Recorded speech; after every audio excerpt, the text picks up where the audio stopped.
할렐루야. 4월의 첫 주일을 여러분들과 함께 예배하게 돼서 감사하고 행복합니다. 함께 기도하면서 오늘 주일 예배 하나님 앞에 드리겠습니다. 하나님 아버지, 4월의 첫 주일을 허락하셔서 하나님 앞에 예배하며 부활의 기쁨을 노래하게 하심을 감사합니다. 오늘도 하나님 앞에 드리는 예배를 통해서 하나님을 가까이 체험하고 그 체험이 우리의 삶에 아주 귀한 열매와 결과들을 가져올 수 있도록 우리와 함께하여 주시옵소서. 새 마음을 주시고 위로하여 주시고 소망을 주셔서 하나님을 더 사랑하는 우리가 될 수 있게 도와주시옵소서. 예수님의 이름으로 기도하였습니다. 아멘. 하늘에 계신 우리 아버지여, 이름이 거룩히 여김을 받으시오며 나라 임하옵시며 뜻이 하늘에서 이룬 것 같이 땅에서도 이루어지이다. 오늘날 우리에게 일용할 양식을 주옵시고 우리가 우리에게 죄 지은 자를 사하여 준 것 같이 우리 죄를 사하여 주옵시고 우리를 시험에 들게 하지 마옵시고 다만 악에서 구하옵소서. 나라와 권세와 영광이 아버지께 영원히 있사옵나이다. 아멘. 찬송가 211장, 찬송가 211장 함께 찬양하겠습니다.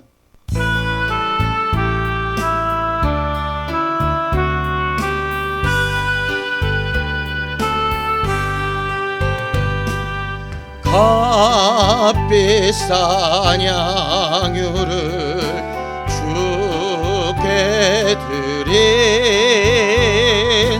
막달라 마리아 본받아서 향기로운 산제물 주님께 바치리. 사랑의 주 내 주님께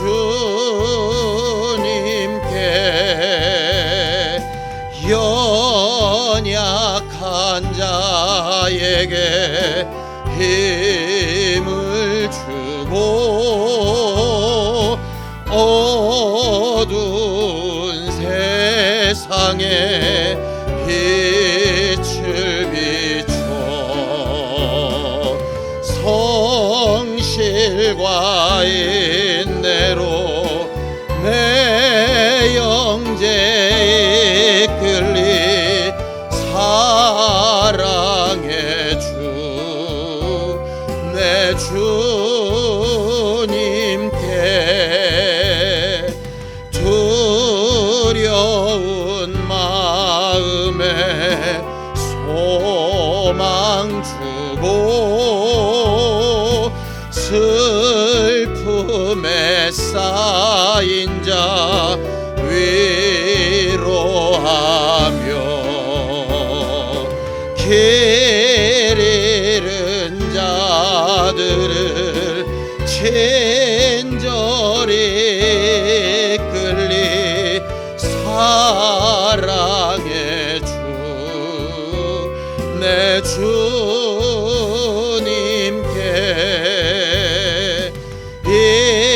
인생의 왕혼이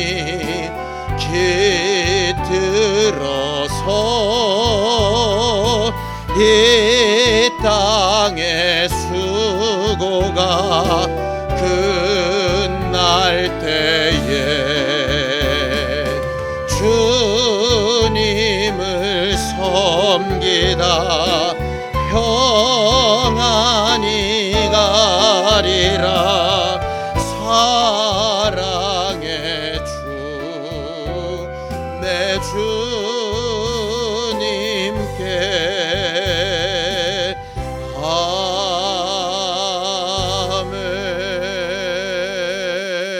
아멘.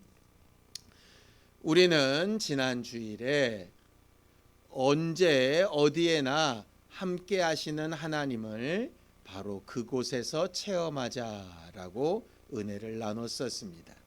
지난 한 주간 살아가면서 우리와 늘 함께 하신 하나님 앞에 부끄럽지 않은 삶을 살았었는지, 아니면 하나님의 얼굴과 하나님의 눈빛을 망각하며 산 적은 없었었는지 우리 자신을 스스로 돌아보고 함께 합심하여 참여하며 기도하시겠습니다.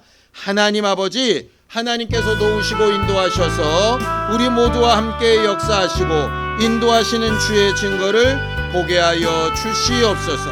하나님 아버지, 우리는 하나님 앞에 매 순간 매 순간 하나님의 도우심과 은혜를 구하며 하나님께서 우리 안에 맛보게 하신 믿음으로 말미암아 새 힘을 얻고 담대하게 살아야 마땅한 사람들인데, 지난 한 주간 살아가면서도 하나님께서 기뻐하실 만한 삶을 살지 못하고 하나님께서 우리에게 주신 기회를 허비하며 산 적이 많이 있었사오니 용서하여 주시기를 원합니다. 언제 어디서나 우리와 함께 하시고 우리를 바라보시는 하나님의 눈빛 앞에 우리 자신을 돌아보며 우리의 언행 심사가 더 분명하고 확실하게 하나님 앞에 속한 증거를 나타내 보이며 살았어야 하는데, 하나님, 우리의 연약함과 부족함 때문에 하나님의 눈빛을 기억하지도 못하고 예수 알고 믿는 사람으로서 제대로 살지 못했던 때가 너무나도 많이 있사오니, 그럼에도 불구하고 우리의 연약함을 고백하며 하나님의 도우심과 위로를 구할 때에 하나님, 오늘 예배 가운데 우리 자신을 돌아보아 알게 하여 주시고 하나님을 사랑하여 고백하는 모든 일에 응답하시며 또 함께 하시는 믿음의 증거들을 분명히 바라보아 알 수 있도록 예수여 도우시고 인도하여 주시옵소서.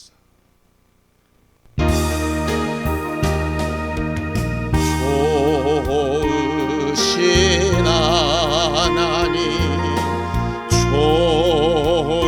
좋으신 하나님, 참 좋으신 나의 하나님,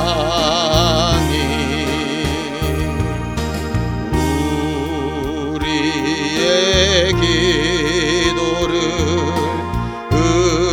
응답해 주시는 참 좋으신 나의 하나님,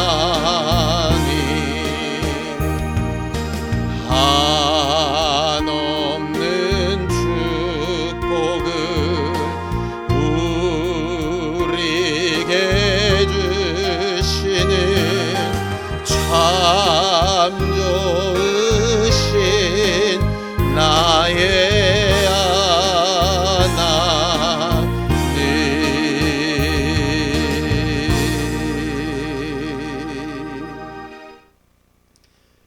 하나님 아버지, 오늘도 하나님의 말씀을 들고 섰습니다. 하나님의 음성을 하나님의 뜻대로 잘 전할 수 있게 하시고 듣는 모두에게도 제대로 들을 수 있는 마음을 허락하여 주셔서 성령께서 우리에게 꼭 필요한 부분들을 기억하며 하나님 앞에 더 가까이 나아가는 기회로 삼을 수 있도록 도와주시옵소서.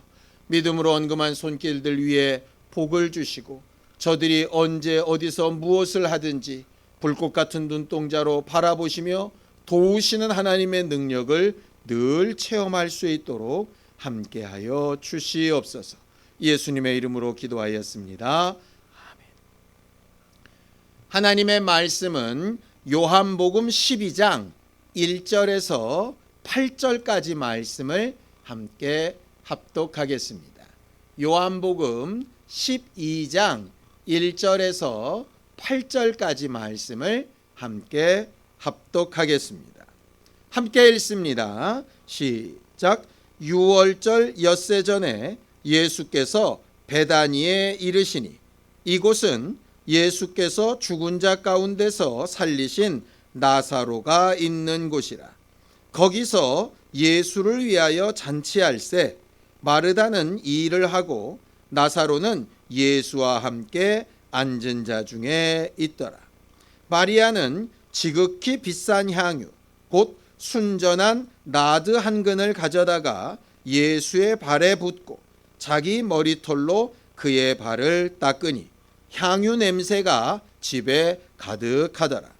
제자 중 하나로서 예수를 잡아줄 가룟 유다가 말하되 이 향유를 어찌하여 300데나리온에 팔아 가난한 자들에게 주지 아니하였느냐 하니, 이렇게 말함은 가난한 자들을 생각함이 아니요 그는 도둑이라 돈꾀를 맞고 거기 넣는 것을 훔쳐가미러라. 예수께서 이르시되 그를 가만두어 나의 장례할 날을 위하여 그것을 간직하게 하라. 가난한 자들은 항상 너희와 함께 있거니와 나는 항상 있지 아니하리라 하시니라. 아멘. 우리는 굉장히 어려운 시간을 보내고 있습니다. 평상시에 너무나도 쉽게 모이고 만나고 말하고 음식을 나누고 교제하고 악수하고 하는 너무 평범했던 삶들이 어느 한순간 다 못하게 되어지고 제한을 받게 되어진 상태이지요.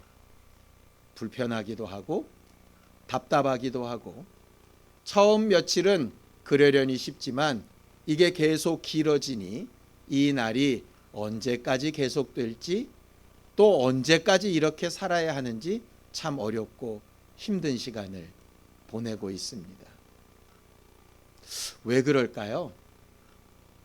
그저 좋아하는 사람을 만나고 또 그들과 함께 음식을 나누고 반갑게 놀고 하는 그렇게 행복하고 좋은 시간을 우리가 다 포기하고 제한을 받고 하는 그 이유가 과연 뭘까요? 질병 때문이고 그 질병으로 인한 결과를 피하기 위해서죠. 우리가 정말 귀하게 여기고 좋아하는 일들을 절제해서라도 더 나은 가치를 이루려고 하는 것입니다. 신앙인들이 참 어려운 문제를 닥쳤죠. 모여서 예배해야 하는 신앙인의 삶을 선택해야 하는가, 아니면 다른 사람들에게 위협이 되지 않고 사회에서 정한 규례를 따라 우리들의 삶을 절제해야 하는가, 과연 어느 것이 옳은가 하는 것에 대하여 많은 갑론을박들이 있습니다. 사실 무엇이 더 좋은가 하는 것은 가치관의 문제 같습니다. 생명을 걸고 다른 사람들의 비난을 무릅쓰고서라도 예배가 훨씬 중요하고 모이는 예배가 더 궁극적인 예배라고 주장을 하고 그 가치에 우리의 힘을 쏟는다면 당연히 모여서 예배하고 어떤 비난이나 손가락질이나 그 결과에 대한 책임도 져야 할 겁니다.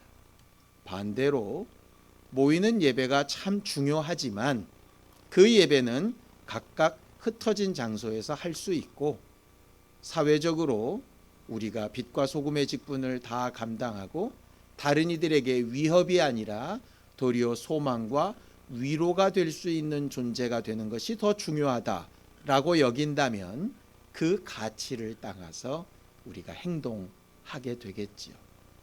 결국 가치관의 문제입니다. 세상 사는 사람들도 자기가 좀 더 가치가 있다고 여기는 것에 시간과 노력과 물질을 사용합니다. 신앙인들도 마찬가지입니다.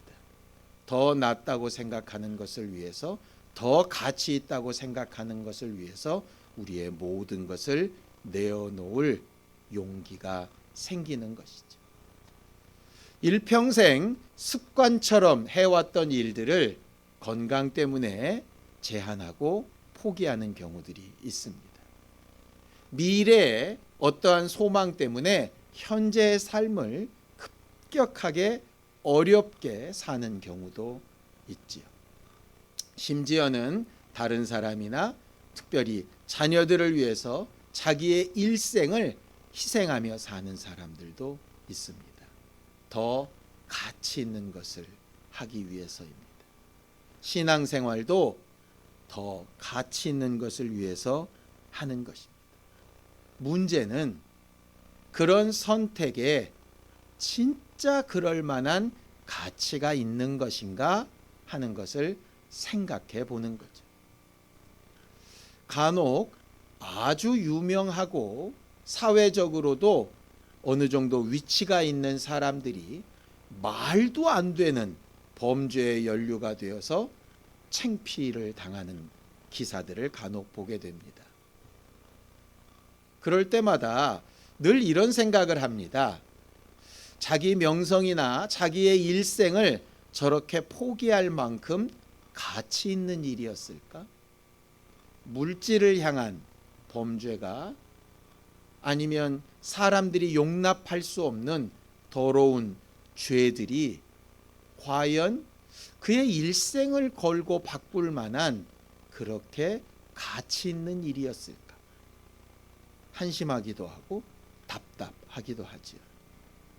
반대로 우리가 지금 행하고 있는 신앙생활은 그럴 만한 가치가 있는 일입니까?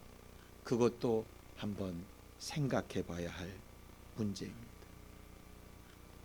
엄청나게 잔인한 범죄들을 저지르면서도 그 죄를 다시 재범하는 이유는 과연 뭘까? 아마 그 결과에 대한 두려움이나 걱정이 없어서겠지요. 그만큼 가치를 지불해도 별로 손해나지 않는다라고 생각해서일 겁니다. 우리가 죄에 대하여 벌을 강화하자라고 하는 이유가 바로 그것 때문 아닙니까? 그 벌의 가치를 더 많이 부여해서라도 뭔가 죄를 지으려고 할 때 브레이크가 걸릴 수 있도록 해보자라고 하는 거죠. 어쨌든 이 모든 것들이 다 가치 판단의 문제입니다. 성경은 이 세상에서 모든 것을 다 버리고 희생할 만큼 가치 있는 것 하나를 이야기하는데 그게 바로 목숨입니다. 마태복음 16장 26절 함께 보면 사람이 만일 온 천하를 얻고도 제 목숨을 잃으면 무엇이 유익하리요? 사람이 무엇을 주고 제 목숨과 바꾸겠느냐라고 이야기하죠. 목숨을 위해서라면 물질도 명예도 자기의 모든 시간도 노력도 다 포기할 수 있습니다. 지금 우리의 상태가 그렇죠. 병 때문에 목숨의 위협이 되니까 모든 것들을 다 내려놓는 것입니다. 포기하고 감수하는 것입니다. 그럼 그런 목숨이 성경이 말하는 궁극적인 가치일까? 예수는 그런 목숨을 버려서라도 얻어야 될 한 단계 더 분명한 가치가 있다라고 말씀을 하십니다. 마태복음 10장 28절에 보면 몸은 죽여도 영혼은 능히 죽이지 못하는 자들을 두려워하지 말고 오직 몸과 영혼을 능히 지옥에 멸하실 수 있는 이를 두려워하라 라고 말씀하시죠. 우리의 인생은 육체의 목숨뿐 아니라 우리가 죽고 난 이후에 남는 명예라고 하는 부분도 있고 그것보다 더 길게 하나님 앞에 가서 설 때까지 심판을 위하여 준비된 영혼도 존재하는 사람들입니다. 어떤 사람은 자기 육체의 삶보다 더 오래 남을 명예를 위해서 자결을 하는 사람들도 있죠. 왜냐하면 더 오래 남을 명예가 당장의 삶보다 더 중요하다고 가치를 두기 때문입니다. 동일하게 우리는 하나님 앞에 설 영생을 위해서 어쩔 때는 우리의 명예도 어쩔 때는 우리의 목숨도 더 나은 가치를 위해서 내려놓고 제한받고 포기할 수 있는 사람이 되어야 합니다. 신앙인과 그렇지 않은 사람의 차이가 여기에 있습니다. 돈이 최고의 목적인 사람의 삶과 명예가 최고의 목적인 사람의 삶이 전혀 다를 수밖에 없는 것처럼 육체의 목숨이 최고의 가치인 삶과 영생이 최고의 가치인 사람의 차이는 분명히 달라야 하는 겁니다. 예수께서 이 땅에 오셔서 육체로 하나님을 아는 삶을 보여주시고 또 우리를 위하여 죽으시고 부활하시고 고난을 당하시고 하신 모든 이유는 우리에게 더 나은 가치, 더 분명한 가치가 있는 것을 알게 하시려고 하는 것이죠.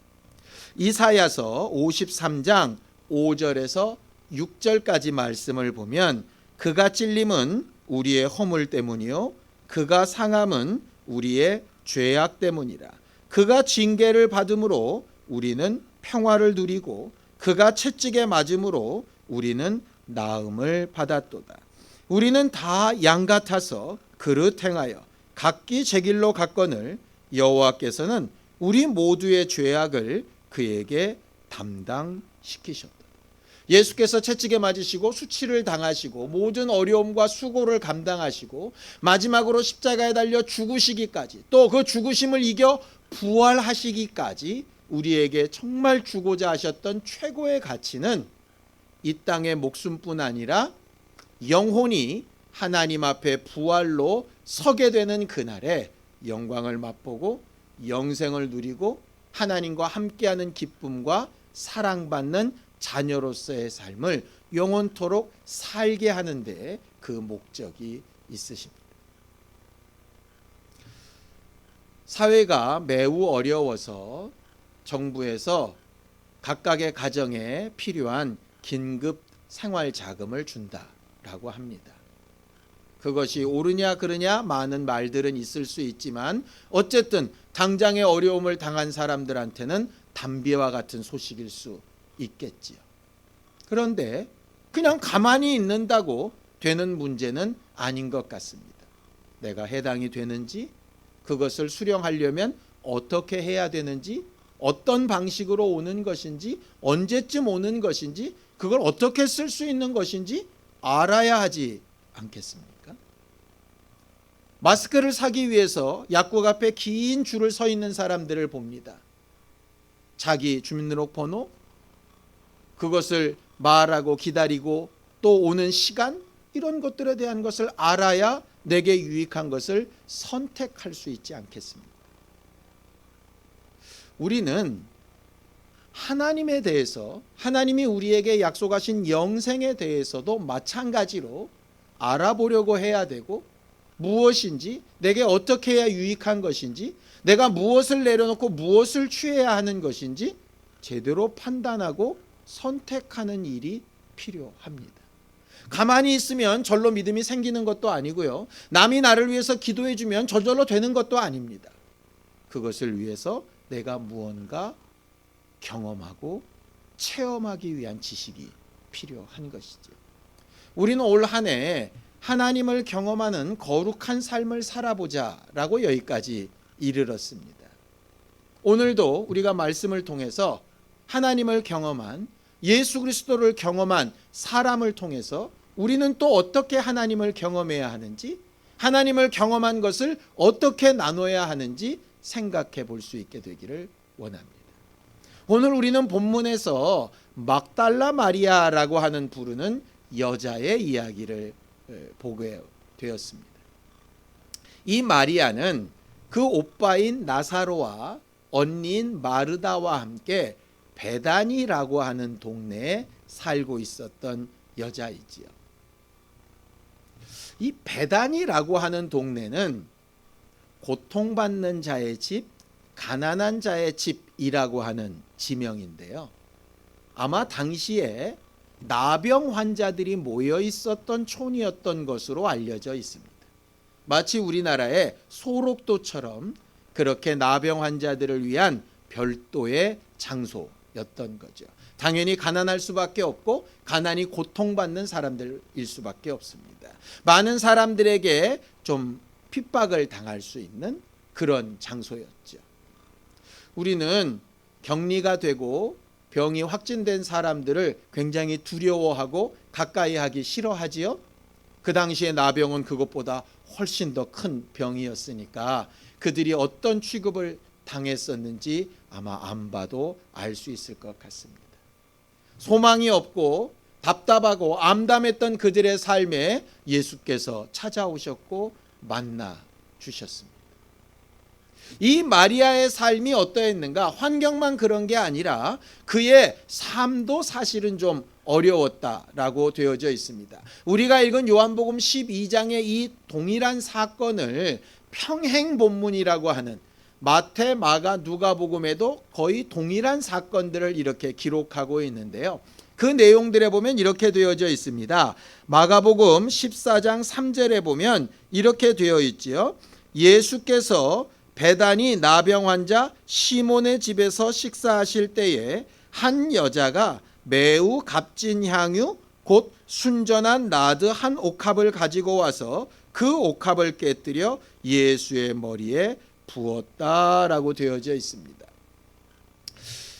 요한복음 12장만 보면 예수께서 가서 잔치하신 집이 나사로의 집, 마리아의 집처럼 보이는데 사실은 다른 구절에 보면 시몬이라고 하는 바리새인의 집이라고 되어져 있습니다. 그것도 나병 환자였던 시몬의 집이라고 되어져 있습니다. 그 집에 예수께서 초청을 받아 가신 겁니다. 바리새인이었던 사람이, 예수를 적대시했던 그 사람이 왜 자기 집에 예수를 위하여 잔치를 베풀었을까? 나병 환자였던 것으로 보고 또 잔치를 베풀었다는 걸 보면 한 가지 사실을 알 수 있습니다. 나병은 전염성이 강한 병이기 때문에 나병에 걸리는 순간 사람들과 격리가 되고 사람들과의 교제가 다 끊어지게 됩니다. 그런데 그 나병이 낫게 되어지면 제사장에게 가서 자기 몸을 보여서 온전한 회복에 대한 진단을 받은 이후에 그것을 하나님 앞에 감사하는 제사로, 죄를 씻는 제사로 드린 이후 사람들과 화목제로 나눠 먹는 잔치를 통해서 자기가 확실히 회복됐다는 사실을 사람들에게 알리고 그들에게 정말 자랑하는 절차가 존재합니다. 아마도 그 자리였던 것 같습니다. 거기에 예수께서 초청받으셨다는 걸 보면 아마도 이 시몬이라고 하는 사람이 나병에서 낫는 일에 예수께서 관여하셨던 것 같아요. 결국 이 시몬이라고 하는 사람은 예수를 체험했습니다. 어떤 예수를 체험했느냐? 나병이라고 하는 굉장히 엄중한 병에서 자기를 치료하신 하나님의 아들이라고 분명히 체험을 하게 된 것이지요. 이 분명한 체험을 했던 이 사람이 예수를 어떻게 대우했는가를 보면 좀 의아합니다. 자, 누가복음 7장 45절 46절을 좀 함께 보겠습니다. 너는 내게 입맞추지 아니하였으되 그는 내가 들어올 때로부터 내 발에 입맞추기를 그치지 아니하였으며 너는 내 머리에 감람류도 붓지 아니하였으되 그는 향유를 내 발에 부었느니라. 여기서 말하는 그가 그녀입니다. 이 막달라 마리아를 이야기하는 거죠. 막달라 마리아가 순전한 나드 한 근 300데나리온이나 하는, 이 300데나리온이라고 하는 것이 300일치 품삯이라는 뜻이라서요, 한 사람의 1년 연봉쯤 되는 금액입니다. 그만한 것을 예수께 붓고 막 예수를 극진히 대접할 때에 이 시몬이라고 하는 사람은 입맞추지도 않고 싼 감람류도 붓지 않은 것이죠. 왜 그랬을까요? 나병에서 낫게 하신 하나님을 초청까지 해놓고 왜 그에게 정당한 대우를 하지 않았을까요? 이유는 단 하나밖에 없습니다. 그는 바리새인이었고 바리새인 친구들이 많았습니다. 바리새인 친구들은 예수를 경험해보지 못했습니다. 예수를 경험한 자신의 입장에서는 예수를 극진히 대접해야 맞는데 예수를 알지 못하는 친구들 앞에 자기의 체면이 문제가 됐던 거죠. 이 바리새인이 가장 크게 가치를 뒀던 건 자기 육체가 죽을 병에서 나았다는 사실보다 그 병을 고쳐주신 예수 그리스도에 대한 은혜와 고마움보다 친구들 사이에서 인정받아야 되는 체면이 더 가치 있게 여겨졌던 것 같습니다. 그러다 보니 병이 나은 기쁨과 감사도 뒤로 밀리게 되고 자기를 살리신 예수 그리스도에 대한 은혜와 그 감격도 사그라들게 되는 것이죠. 가치 없는 체험입니다. 우리는 일생 살면서 우리가 원하든 원치 않든 여러 가지 경험들을 합니다. 좋은 경험도 있고 나쁜 경험도 있고 성공하는 경험도 있고 실패하는 경험도 있습니다. 그런데 어떤 경험은 가치 있는 경험이고 어떤 경험은 가치가 없는 경험이기도 합니다. 성공하는 경험은 가치 있고 실패하는 경험은 가치가 없을까요? 아닙니다. 도리어 성공하는 경험이 나중에 더 나쁜 결과를 일으키는 가치 없는 경험이 될 수도 있고요. 실패했던 경험이 나중에 더 좋은 결과를 얻는 좋은 경험, 가치 있는 경험일 수도 있습니다. 우리가 신앙생활하면서 여러 가지 기도의 응답도 받고 또 여러 가지 말씀에 대한 지식도 얻고 우리가 바라고 소망했던 것들이 이루어지거나 이루어지지 않는 여러 가지 일들을 만나게 됩니다. 그 모든 것들을 정말 가치 있게 만들 수 있었으면 참 좋겠습니다.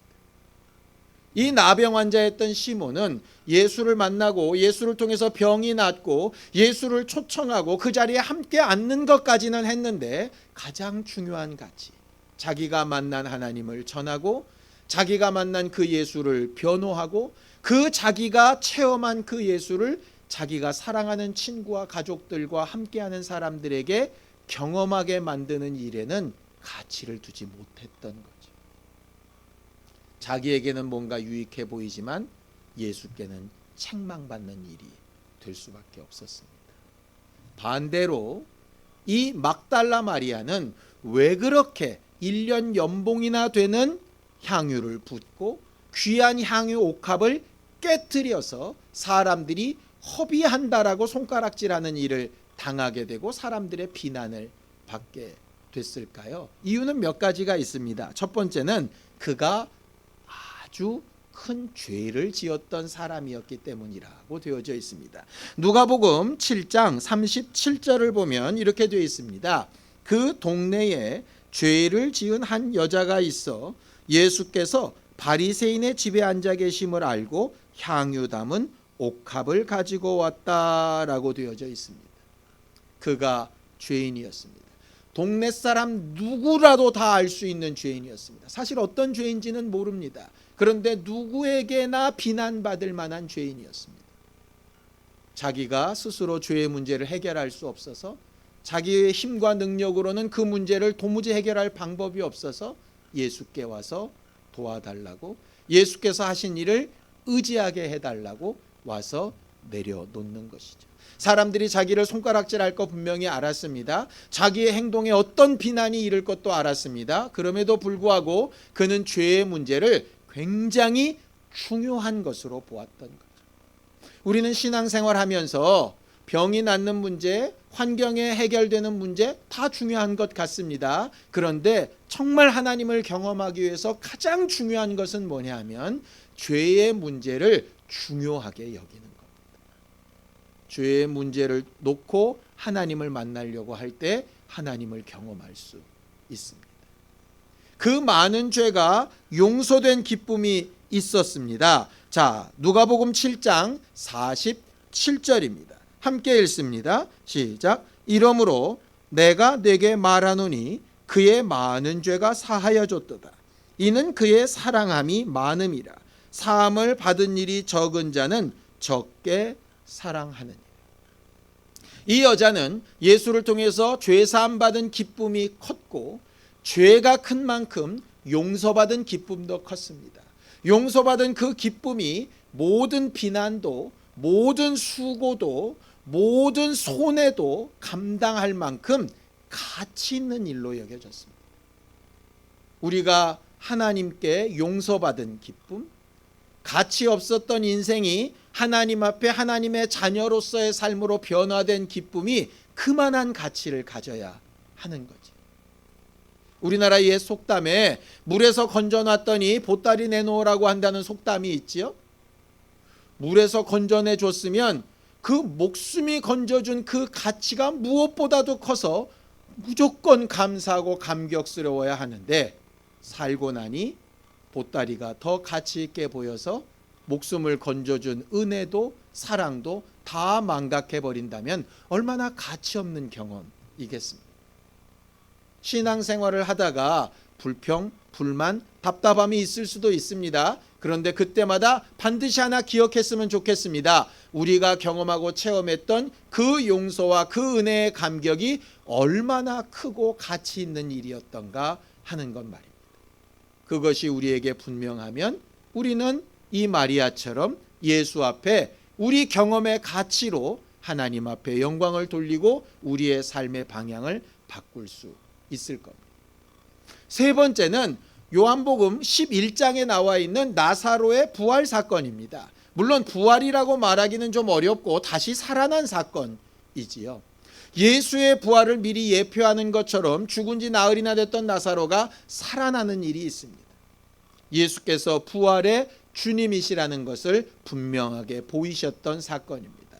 그 일로 사랑하는 오빠를 돌려받은 그 기쁨과 감사가 막달라 마리아를 이런 행동을 하게끔 한 것이죠. 단 한 번의 경험이 아니었습니다. 여러 번의 경험을 통해서 예수가 자기에게 어떠한 존재인가라고 하는 것을 분명하게 나타낼 수 있었던 겁니다. 네 번째는 예수께서 하신 말씀을 통해서도 알 수 있습니다. 마태복음 26장 12절에 이 여자가 내 몸에 이 향유를 부은 것은 내 장례를 위하여 함이니라. 이건 참 재밌습니다. 막달라 마리아는 그런 의도로 한 것은 분명히 아니었을 겁니다. 자기는 알지 못하고 마음의 표현을 했으나 자기도 모르는 사이에 하나님의 일에 동참하게 된, 하나님이 역사하시는 과정에 함께하게 되는 일을 하게 된 것이죠. 우리가 간혹 신앙생활 하다 보면 우리가 원했던 상황과 전혀 상관없이 하나님이 원하시는 방향에 사용되어지는 일들을 간혹 볼 때가 있습니다. 뒤돌아 놓고 보면 그때 하나님께서 나를 이렇게 사용하시고 쓰셨구나 라고 고백하게 되어지지요. 이것도 하나님을 경험하게 되어지는 분명한 사건입니다.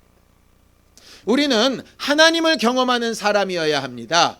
그리고 그 경험이 다른 사람들에게 분명히 전달되어야 하는 교회입니다. 그러기 위해서 꼭 필요한 것, 마리아의 사건에 비추어 보면 죄의 문제가 얼마나 중요하다라고 하는 것 분명히 인식해야 하나님을 경험하기 쉽습니다. 또 하나님께서 나를 위하여 아들을 내어주시기까지 사랑하시고 부활에 이르기까지 우리를 지금도 인도하고 계시다라고 하는 그 사실, 그 감사를 잃어버리지 않아야 우리는 제대로 하나님을 경험하며 사는 사람일 수 있습니다. 또 과거에 경험했던 여러 가지 간증거리들, 체험했던 일들이 우리에게 남아서 여전히 간증거리가 되고 여전히 하나님을 증거하는 도구가 되어져야 합니다. 네 번째, 우리가 앞으로 우리가 알지 못하는 상황에서라도 하나님이 우리를 이끌어 가시고 하나님의 일에 우리를 사용하시는 경험들이 계속 되어져야 하는 것이죠. 막달라 마리아는 이렇게 하나님을 경험하고 예수를 경험한 사실을 분명히 증거하고 나타내었던 사람입니다. 반대로 나병 환자였던 시몬은 병이 낫고 예수의 은혜를 체험하기는 했지만 그것이 자기의 삶을 바꾸는 가치 있는 체험으로 남지 못했던 거죠. 우리가 오늘 읽은 본문에 보면 이 나병 환자 시몬보다 더 못한 가룟 유다라고 하는 사람의 이야기도 나와 있습니다. 가룟 유다가 이 마리아가 하는 행동을 보면서 비난을 합니다. 이 향유를 300데나리온에 팔아서 돈으로 바꿔서 이 바꾼 돈을 가지고 가난한 사람을 도우면 얼마나 좋을까라고 이렇게 말을 합니다. 그런데 그렇게 하는 이유가 뭐라고 되어져 있습니까? 12장 6절입니다. 이렇게 말함은 가난한 자들을 생각함이 아니요 그는 도둑이라 돈꾀를 맞고 거기 넣는 것을 훔쳐가밀라. 가룟 유다는 12제자 중에 한 명이었기 때문에 예수께서 둘씩 짝지어서 제자들을 보내실 때 나아가서 복음을 전하기도 하고 귀신을 쫓기도 하고 병을 고치기도 하고 능력을 나타내기도 했던 사람입니다. 12명 중에 얼마나 예수의 신뢰를 얻었던지 돈꾀를 맡아서 많은 사람들의 헌신된 물질을 예수의 마음에 합당하게 사용하고 쓰는 일을 맡았던 사람이 가룟 유다입니다. 예수를 경험한 것으로 치면 누구보다도 많이 경험했고, 복음의 능력과 역사를 행동하고 또 체험한 것으로 치면 어느 누구를 부러워하지 않을 만큼 많은 경험과 체험이 있었습니다. 자기가 맡고 있는 직분도 다른 사람들이 함부로 감당할 수 없는 정말 중요하고 가치 있는 직분을 맡고 있는 사람이었죠. 마치 우리가 교회에서 볼 때 참 저 사람처럼 간증이 많으면 좋겠다, 저 사람처럼 기도의 응답이 많으면 좋겠다, 저 사람처럼 능력이 많으면 좋겠다, 저 사람처럼 중요한 직분을 잘 감당하면 좋겠다, 우리 교회에 정말 저 사람이 없으면 교회가 운영되기가 어렵겠다라고 생각될 만큼 아주 훌륭한 신앙인의 모습들을 가진 것과 마찬가지입니다. 그런데 문제는 뭡니까? 그 많은 경험, 그 많은 능력, 그 많은 체험, 기도의 응답, 중요한 직분을 맡은 그것이 전혀 가치 없는 체험이 되어버린 것이죠. 뭐 때문입니까? 돈 때문입니다. 욕심 때문이고 자기 생각 때문입니다. 우리는 대단하고 큰 경험을 하면, 엄청난 체험을 하면 우리 믿음이 되게 좋아질 거라고 생각을 합니다. 물론 그런 부분도 있을 수 있습니다. 그러나 그런 체험이 절로 내 삶을 바꿔주지는 않습니다. 가룟 유다가 대표적인 사람이고 나병 환자 시몬이 대표적인 사람입니다. 죽었다 살아난 나사로보다 그것을 옆에서 봤던 마리아가 예수의 장례를 위해서, 부활을 위해서 매우 헌신적인 삶으로 변화된 것을 보게 됩니다. 누가 보아도 죄인이었던 그 여자가 180도 다른 삶으로 바뀌었던 것을 보게 됩니다. 왜 그렇습니까? 경험의 크기, 경험의 숫자의 문제가 아니라 경험한 것에 대한 가치의 문제입니다. 우리는 지금까지 신앙생활을 각각 다른 시간과 환경에서 해왔을 겁니다. 각각 다른 경험과 체험들을 많이 했을 겁니다. 아무것도 아마 못한 사람들도 있을 수 있겠지요. 낙심할 필요도 없고 경험이나 체험이 많다고 자랑할 필요도 없습니다. 왕년에 내가 어떻게 신앙생활했다고 소리 높여 말할 필요도 없습니다. 그게 중요한 게 아니라 그런 경험을 통해서 그 다음 선택을 정말 가치 있게 하고 있는가 하는 것의 문제입니다. 여러분들은 여러분들의 시간과 육체의 노력과 물질과 여러분들이 머리를 싸매고 하는 고민의 모든 끝에 어떤 가치를 두고 하고 계십니까? 이번 한 주간 우리가 또 살아갈 테고 이번 한 달 우리가 또 살아갈 텐데 우리가 매 순간 고민하며 근심하며 두려워하는 모든 일들의 끝에 어떤 가치가 있습니까? 그저 먹고 사는 일입니까? 사람들과의 관계를 잘하는 겁니까? 내 꿈을 이루는 겁니까? 필요합니다. 그러나 그것이 영생으로, 하나님을 더 깊이 아는 것으로, 하나님께서 우리를 부활로 이끌려고 하시는 일로 가지 못한다면 그 수고와 헌신과 우리의 모든 고난이 무가치해 버리고 맙니다.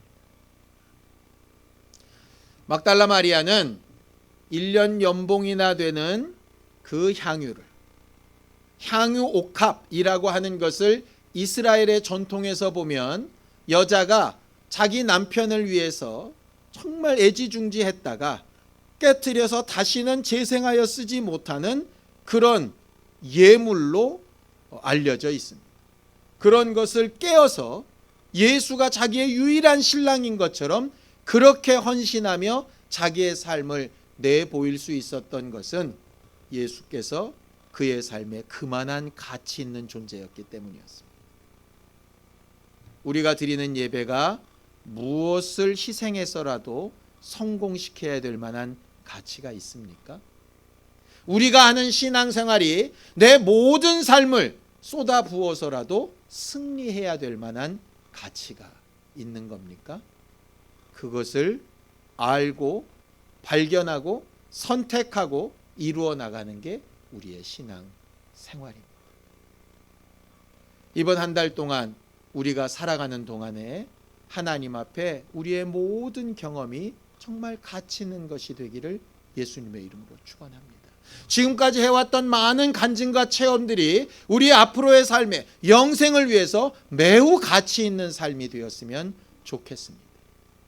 예수께서 이를 위하여 몸부림치며 기도하시며 십자가에 달려 죽으시고 부활하셨고, 그 예수의 죽으심과 부활을 경험하고 체험하고 준비했던 마리아의 이 삶은 세상 끝까지 전달되어질 복음에 관련된 일이라고 예수께서 선언하여 주셨습니다. 우리의 삶도 예수 앞에 그렇게 인정받는 신령한 일들이 되기를 예수님의 이름으로 축원합니다. 함께 기도하겠습니다. 하나님 아버지, 하나님께서 우리를 도우시고 인도하셔서 하나님께서 우리와 함께 하시며 우리를 도우시는 믿음의 증거로 충만하게 하시고 하나님의 뜻대로 풍성하게 하신 하나님의 위로와 능력이 우리 안에 나타나게 되어지기를 원합니다. 우리가 지금까지 중요하게 여기며 귀하게 여기며 하나님의 뜻을 쫓아 순종하며 산다고 했던 모든 일들이 하나님 앞에 나아가는 그 발걸음에 더 귀하고 더 중하고 더 분명한 일들이 되게 하여 주셔서 하나님께서 우리를 도우시고 함께 하시는 믿음의 능력으로 충만할 수 있도록 도와주시옵소서. 하나님, 과거부터 왔던 많은 경험과 기도의 응답과 체험들이 절대로 허비되어지거나 버려지는 잘못된 경험이 되지 아니하게 하여 주시고, 나와 내 가정과 내 자손들에게 정말 양약과 같은 기회와 능력이 되어지고 그들에게 정말 더 좋고 아름다운 결과를 맺게 하는 귀한 일들이 되어지기를 원합니다. 우리가 죄의 문제를 위하여서, 우리가 받은 은혜를 향하여서, 하나님께서 우리에게 베푸셨던 수많은 응답들로 인하여서, 또 앞으로 하나님께서 우리를 사용하신 일들을 위하여서 어떻게 하나님의 인도함을 얻으며 하나님의 도우심을 얻을까를 고민하며 근심하며 기도하며 간구하며 응답받는 신령한 사람들이 다 되어질 수 있도록 도와주시고, 우리의 믿음에 합당한 영광을 부활로 볼 수 있는 우리 모두가 되어지도록 주여 도우시고 인도하여 주시옵소서.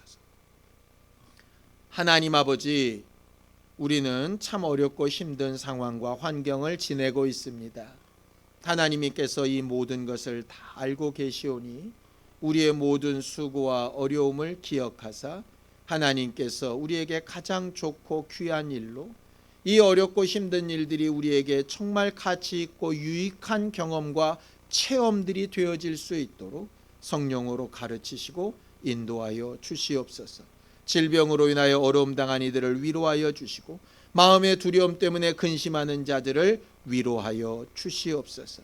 상황이나 환경이 어려워져서 앞날에 대하여 두려워하고 근심하는 자들에게 소망이 있도록 함께하여 주시고 피할 길을 내시며 돕는 주의 손길을 체험할 수 있게 하여 주시옵소서. 이번 한 주, 이번 한 달도 하나님께서 우리와 함께 하시는 증거들을 더 많이 보고 더 가치 있는 경험을 만드는 우리 모두가 되도록 도우시고 인도하여 주시옵소서. 예수님의 이름으로 기도하였습니다.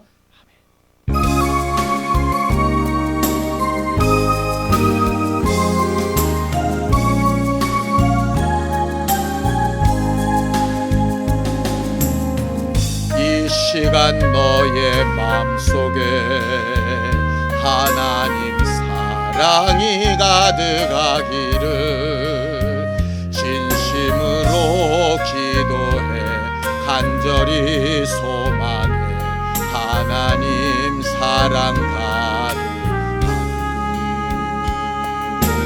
하나님은 너를 사랑해 얼마나 너를 사랑하시는지 너를 위해 저를 만들고 세상을 만들고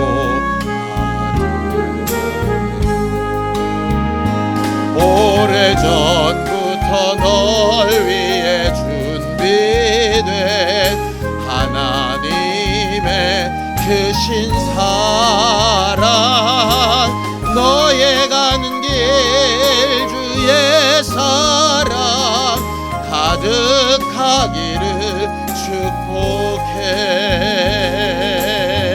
힘든 일도 있겠지만 나 그때마다 늘 함께 할게.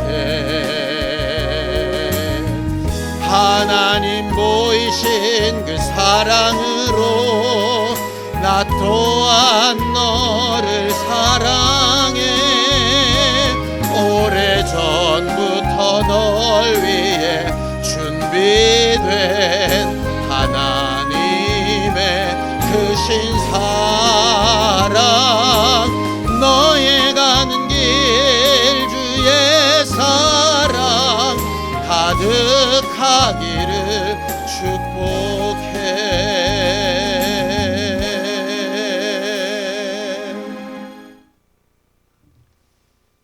이제는 우리 주 예수 그리스도의 은혜와 하나님 아버지의 극진하신 사랑과 성령님의 감동하시고 함께하시는 분명한 증거가 하나님 앞에 우리의 모든 삶을 가치 있는 경험으로 만들기 원하는 우리 모두 위에 이제로부터 영원까지 함께 있을지어다. 아멘.